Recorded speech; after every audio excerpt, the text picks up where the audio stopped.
La contaminación ambiental es cuando se introduce un elemento exógeno, extraño, y empieza a alterar la calidad del agua, del aire o del suelo. Y por eso se han hecho parámetros que definen qué es calidad. Y eso se ha basado en efectos a la biota, a los seres vivos. Y se han hecho experimentación para determinar qué parámetros deben vigilarse para proteger la salud de estos organismos. El problema de la urbanización y de concentrar a tantos individuos trae muchos problemas. Los individuos tienen que moverse para encontrar trabajo, para sus actividades, y eso hace unidades móviles, por lo que utilizamos para su energía, que es la gasolina o el diésel, pues eso tiene emisiones a la atmósfera. Entonces, el concentrar 20 y tantos millones de habitantes en un lugar como es la Ciudad de México, pues sí, perdemos el control. Perdemos el control hacia las emisiones a la atmósfera y perdemos por la demanda de energía. Y todo eso complica tremendamente la contaminación ambiental en urbes como es la Ciudad de México. Y si hablamos del aire, pues indudablemente por lo que tenemos contingencias es por el ozono.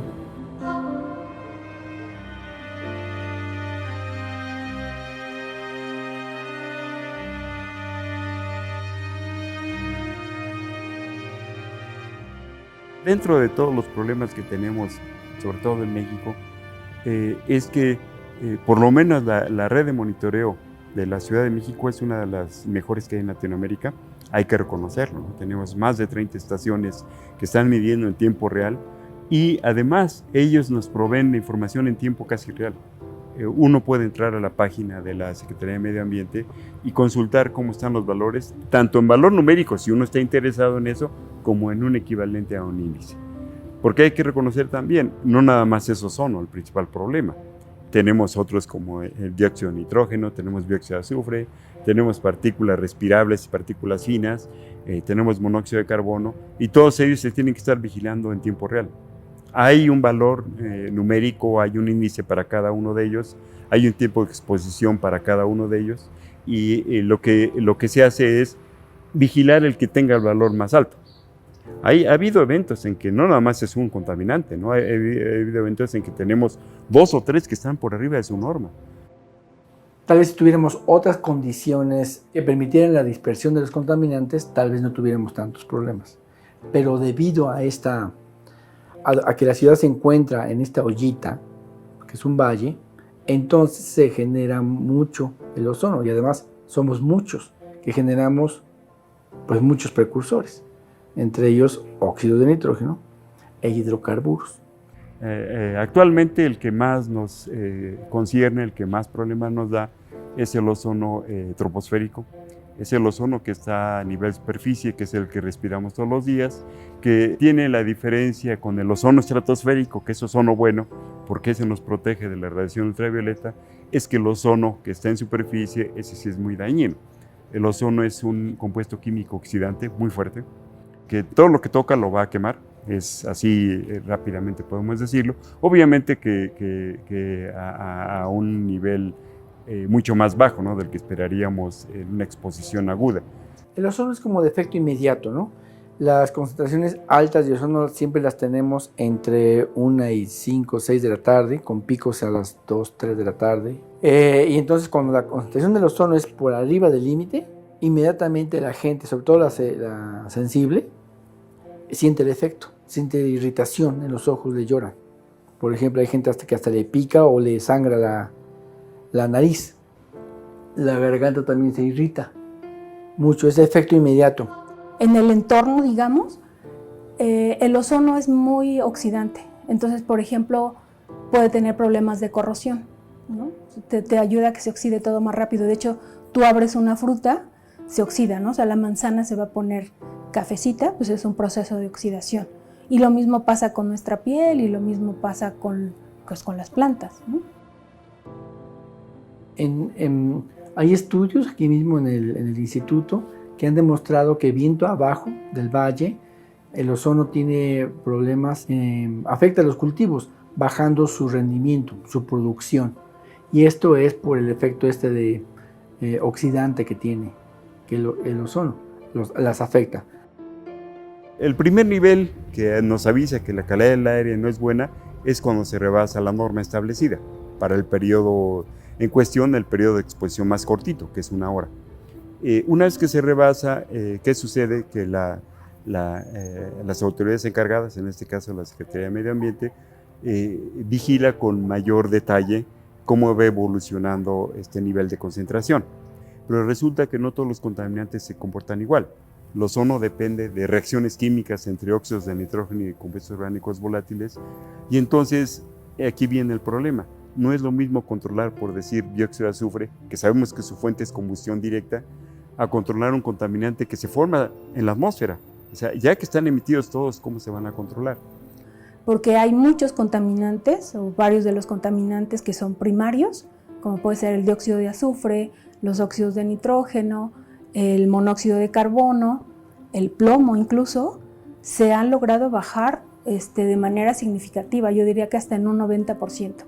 Sin embargo, el ozono y las partículas no se han logrado bajar, porque te digo, ahí dependemos de otros muchos factores que impiden que se logre esta disminución de manera importante o significativa. Cuando viene de contingencia, lo que se limita es la circulación vehicular, pero estos nada más controlan uno. Disminuyen los óxidos de nitrógeno, pero los otros no, y no funciona así. Es más complicado como debe ser. Una de las cosas que el Instituto del ICAC ha estado promoviendo es que la contingencia no sea reactiva, sino que sea preventiva.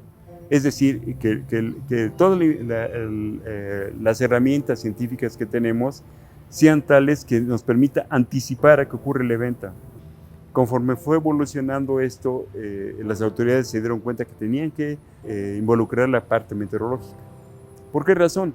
Porque la meteorología es la que ayuda a que se dispersen o no los contaminantes.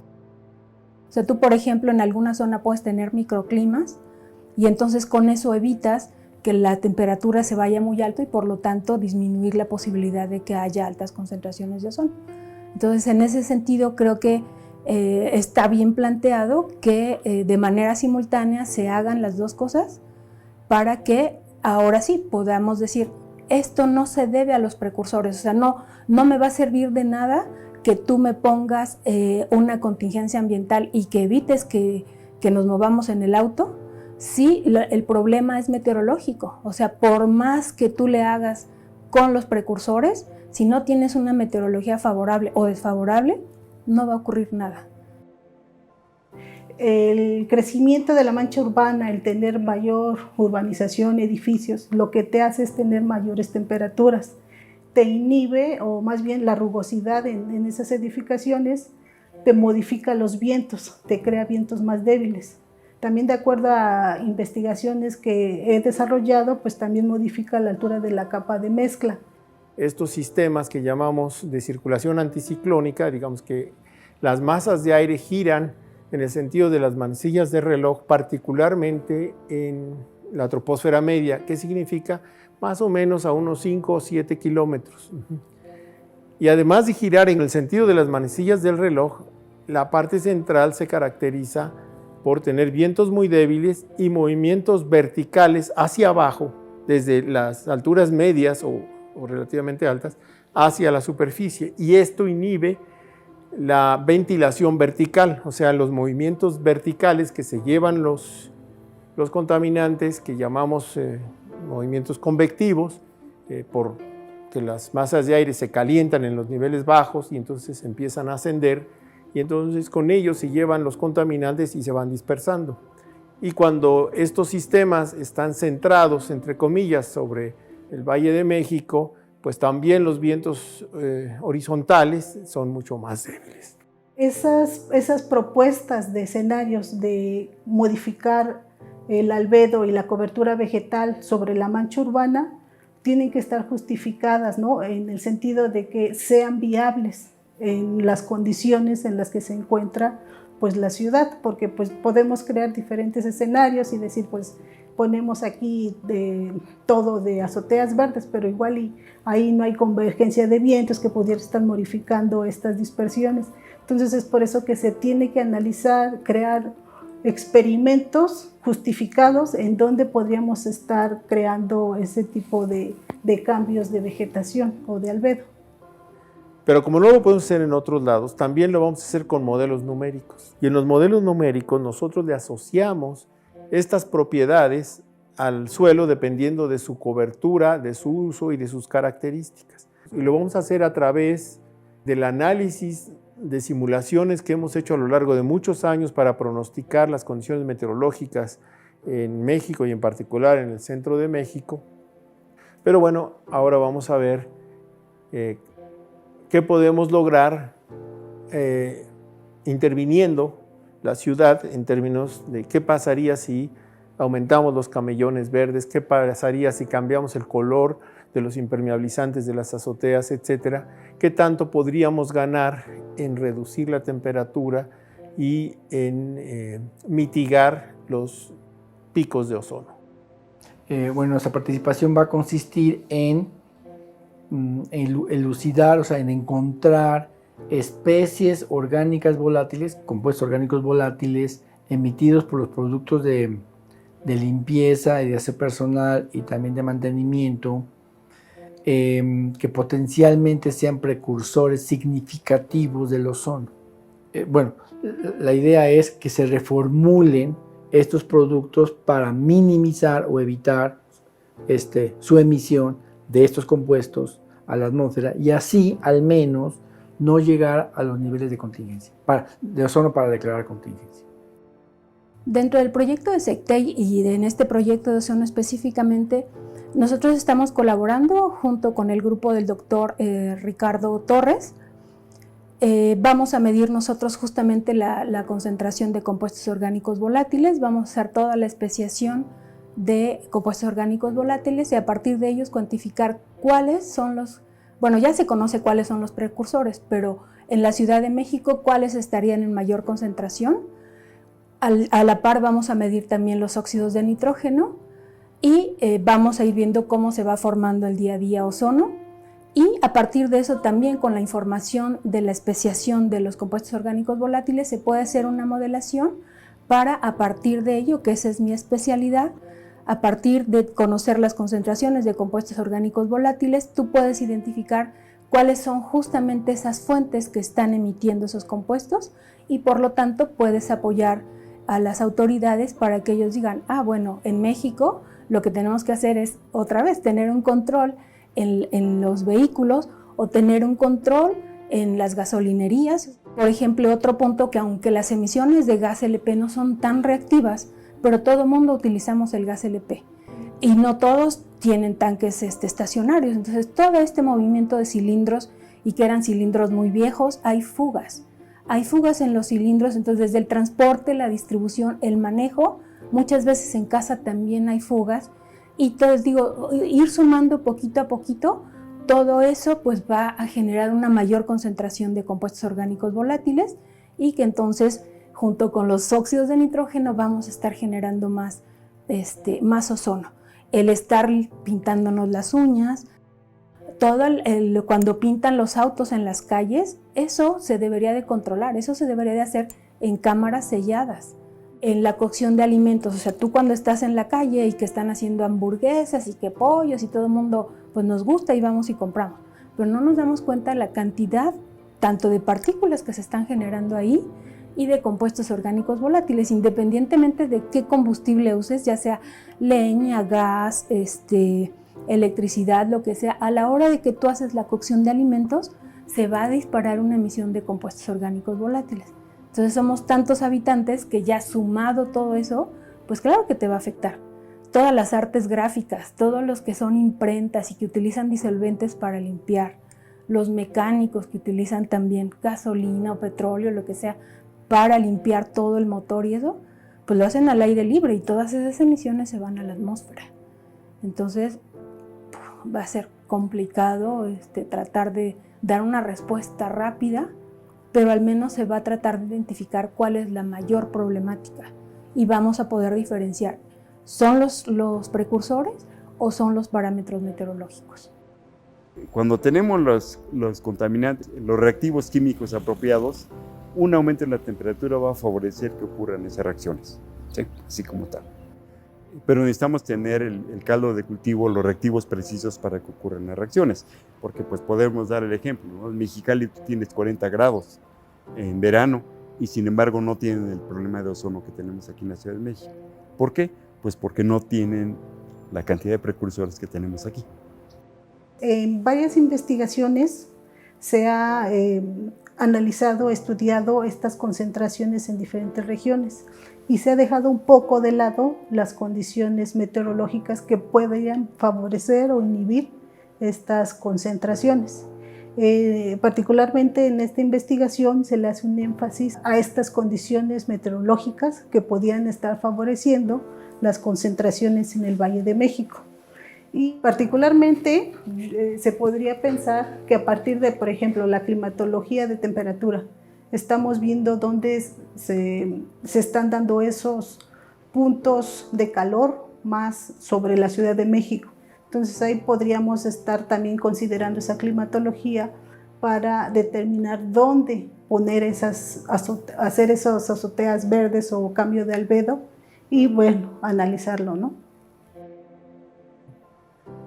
Digamos, si no hubiera cambio climático, el puro crecimiento de la ciudad está incrementando la temperatura. Si no hubiera crecimiento de la ciudad, el puro cambio climático provocaría un incremento de la temperatura. Entonces nos interesa saber qué tanto podemos incidir en disminuir este incremento o retrasarlo para que en términos de calidad del aire podamos incidir en que tengamos mejores condiciones ambientales. Tomemos en cuenta que la contaminación atmosférica es un resultado de la irresponsabilidad del humano. Primero. Entonces tenemos que hacer escuela. Una escuela de sensibilización y de concientización, de educación y respeto al ambiente. Es lo primero que tenemos que hacer para no seguir dañando al planeta. Y entre esas acciones que tenemos que hacer, pues es ser muy responsables cada uno con lo que nos toca hacer. Una de las responsabilidades que tenemos los científicos es de seguir creando evidencias.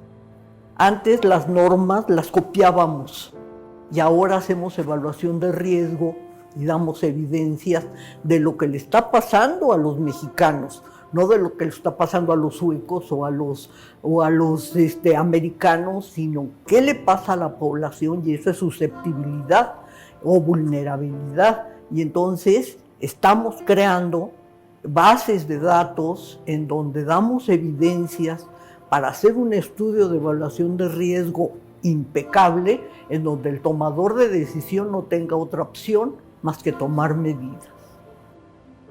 Existe un desbalance muy fuerte en la intensidad de cómo se están controlando las emisiones.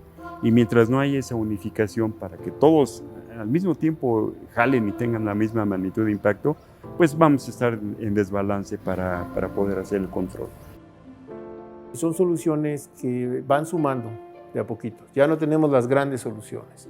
Ya no tenemos una refinería de Azcapotzalco que la cerramos y tiene un impacto enorme en la calidad del aire, sino que tenemos que sumar pequeñas medidas para ir disminuyendo la concentración de contaminantes y mejorando la calidad del aire.